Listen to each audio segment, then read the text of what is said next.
Your boy the man NJ2TheCity with the number 2 in TO. Yeah, on this blessing it the wonderful Wednesday, you know. Rapper, singer, songwriter. Indeed, indeed.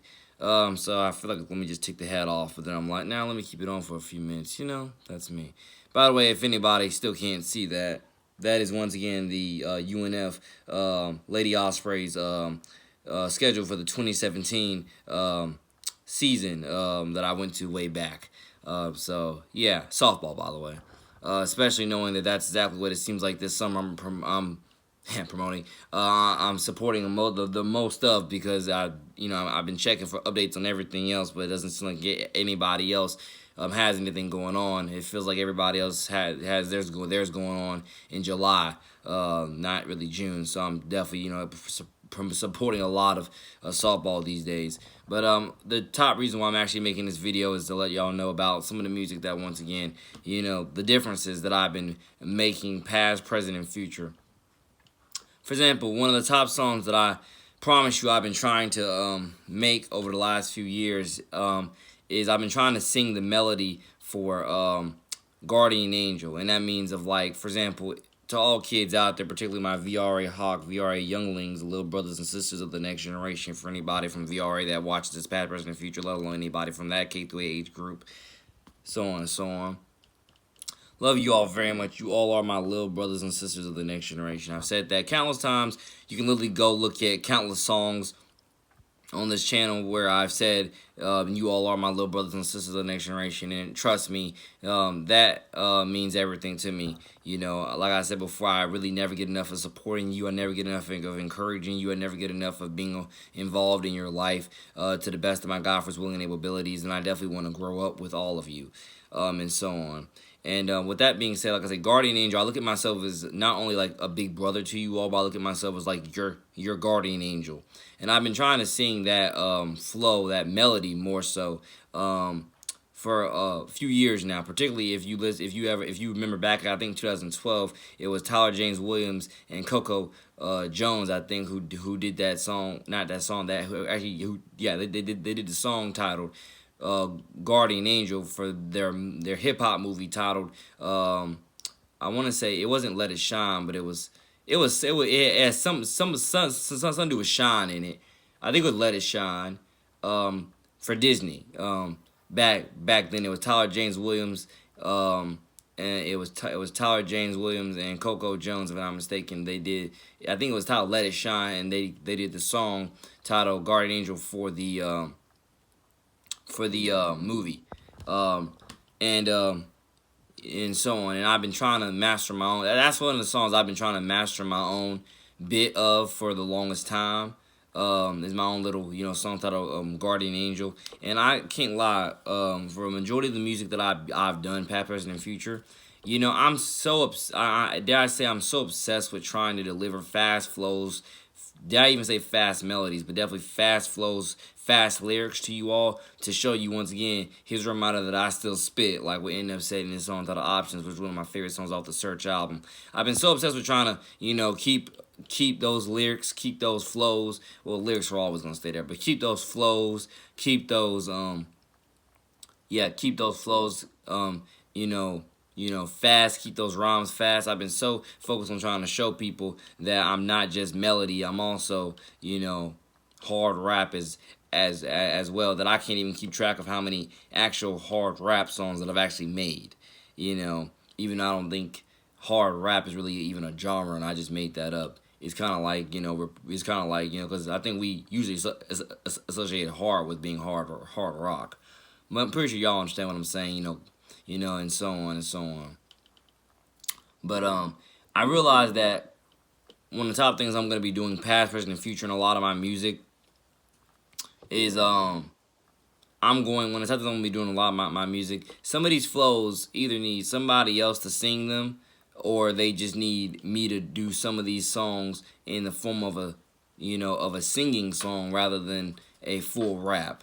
Because I do believe that's one of my top problems that I've ran into when I keep trying to produce my own music. Some of these flows, I can't sing too well, and then some of these, well, I always rap really well, but it's the fact that some of these flows I feel like that I keep trying to sing. I keep realizing that I can sing. It's just the problem is that some of these flows I need to start trying to get somebody else to sing them. You know, I mean, some songs need to be hard rap. Some of them need to be R&B. You know, some of them can be a good mixture of both.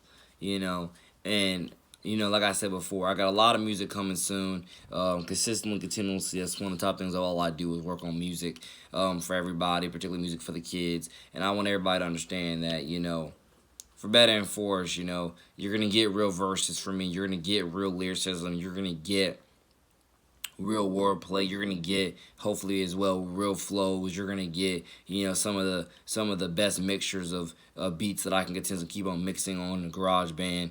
I wanna do a good mixture of everything. I can be rock. I can be I want to say blues. I can be. I really am multi-genre, multi-talented. I can sing and I can rap and I can do multiple different genres. At least I think I can. But it all depends on, like I said before, what I as well put to the table of what I put out there to the public to listen to and let everybody judge. As well, what I study in my free time to again compare and contrast flows, melodies, subject matters, and see what fits where. And sometimes I think I just create my own different genres of music and just do what I want to do. So I mean, it all depends, and let's just cut it up and let's see where we all continuously learn, build, and grow in Christ's name with everything that I do.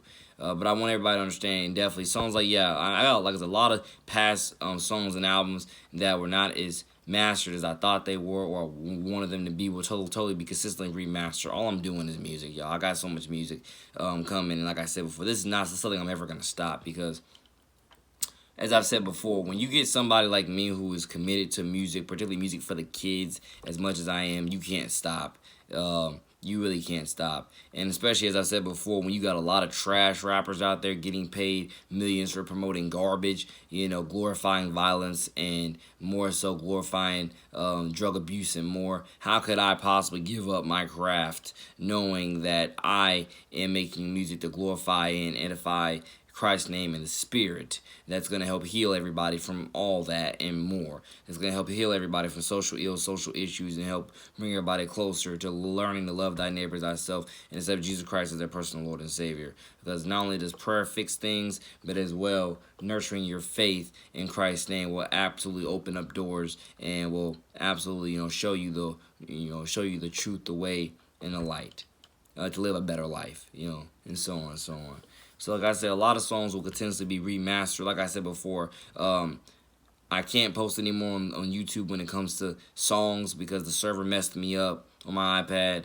And so in order for me to do that, I'm probably going to either download another app or I'm going to have to, get a Samsung Galaxy device or Google Play device or whatever. We'll see in the future. So for now, I'm on SoundCloud with the music and I guess regular audio tapes as well. All I can post is vlogs on YouTube now.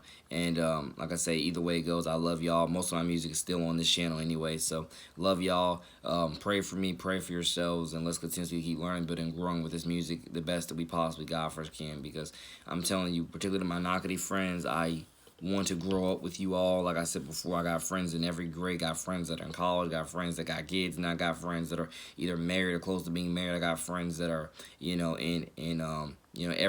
every grade level of regular grade school. Like I said before, I want to be here. I want to shine God's love and God's light. And I promise you, Knockety has the numbers that it does for a reason. And what that means is every time I drive around Knockety, I promise you, this feels like, not only a Mecca, let alone my Mecca. It feels like this is, the American dream. This community represents the American dream. If not, this community represents the great American dream. And that's one of the top reasons why I love Knockety absolutely so much. We have the infrastructure that so many other communities do not have, or at least are trying to have and trying to develop in their own God-first way, at their own God-first pace. But this community pretty much has it all. If not all, it has a majority of what you're looking for to build a brand, grow a business, build a family, raise a family, et cetera, et cetera. So that's why I say Nocatee, if I'm not mistaken, is the #1 fastest growing community in the entire country, if not one of the top 5, if not just one of the top 2. And we deserve that, absolutely. And again, not to ever, forget my hometown, Duval, my hometown, Jacksonville, Florida. I love you very dearly. That's a Mecca too. I love my Mecca that I was born and raised in, and I also love, this Mecca as well, which I live in most of the week, and so on and so on, and so on. Like I said, I never forget both cities. I never forget, both counties. I never forget where I came from in Duval, but I never forget where I am, currently now, most of the week right here in Nocatee. And I couldn't be more thankful that God has given me the best of both worlds in in Florida itself, let alone both of those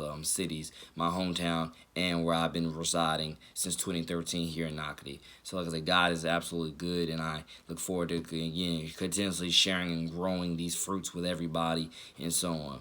And like I said before, our school system, has its vast flaws, but it definitely has its vast strengths, and I want to get more into that with everybody. I mean both counties, not just one, because like I said before, when it comes to St. John's, I'm not just focusing on the numbers. I'm focusing on, the groundwork with our students. And I've heard a lot of different stories, across a lot of different platforms and backgrounds, and more. So I really, like I said, I really want to educate as many parents on that, because every time I read these articles, and I just heard a parent out there an hour ago say, because everybody's moving here with such the great schools, and like I'm thinking to myself, it depends on what you're looking for, because if you're looking for clean infrastructure, or at least, face value, sure, come here to St. John's. But if you're looking for, and dare I say, if you're also looking for great academies, because our schools have great academies, but if you're looking for,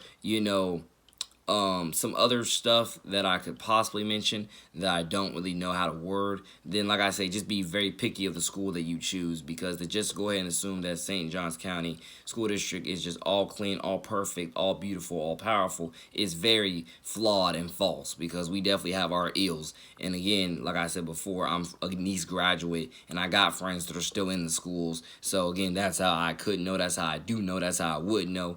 And and I read the school reviews quite often, and I have heard a lot of horror stories from both counties, and I'm like, what? Yeah, and so on and so on. So like I say, if you're thinking about moving to St. John's, just be picky of, I think you can live wherever the heck you want. Just be picky about the schools that you choose to put your children in, because, some schools are going to just work better for what you want than others will. If you were to ask me, that's the best. I want people to move to St. John's. I want people to frolic around in our county. I want people to grow with our district, but I want them to understand, know what you're stepping into. Don't just judge us based upon face value. Judge us off of what we actually do with the groundwork of who we hire, how they teach, how they coach, how they manage their schools, and more. Because I've read too many horror stories, school reviews that say the front offices are disorganized, and teachers can sometimes barely teach, and and some of the students have no character. You just named all the garbage that I've read on these school reviews, and I'm like, how many of our schools are like this? And I mean from various different counties, not just one. And I'm thinking to myself, my God, how far down the road has Duval been since I left, in 2013? And I mean left like the school district, that is. How far down the hill have they really fallen, let alone how how much does St. John's sometimes deceive people into thinking that we are this, we are that. But in actuality, you talk to certain people within certain different divisions, departments, they're like, nuh-uh, and so on. So it's like, just all parents, just be careful, be wise, be vigilant, be godly, be aware, and know what you're doing, know where you're going, know what school you're putting your child into, and the people you're trusting with your child. Because it is me telling you, don't be fooled by our numbers. Don't be fooled by the numbers. The numbers can be deceiving. The numbers can lie. I don't know why people keep saying numbers never lie. No, numbers do lie. It's just it's just you have to, once again, do the groundwork to figure it out. Don't just take it off face value. You're taking St. John's off of face value. That makes sense why as many people want to move here as they do. If you're judging St. John's off of the groundwork of how we got where we are and who we might be oppressing or what we might be turning blind eyes to stay where we are, or that's the numbers we might be falsifying, then you'll understand exactly what I'm talking about. I'm speaking from both sides of the aisle because I'm an independent and I do not take any biased sides. But I love my county. I'm always promoting it, and I want people to just be careful what school they put their child.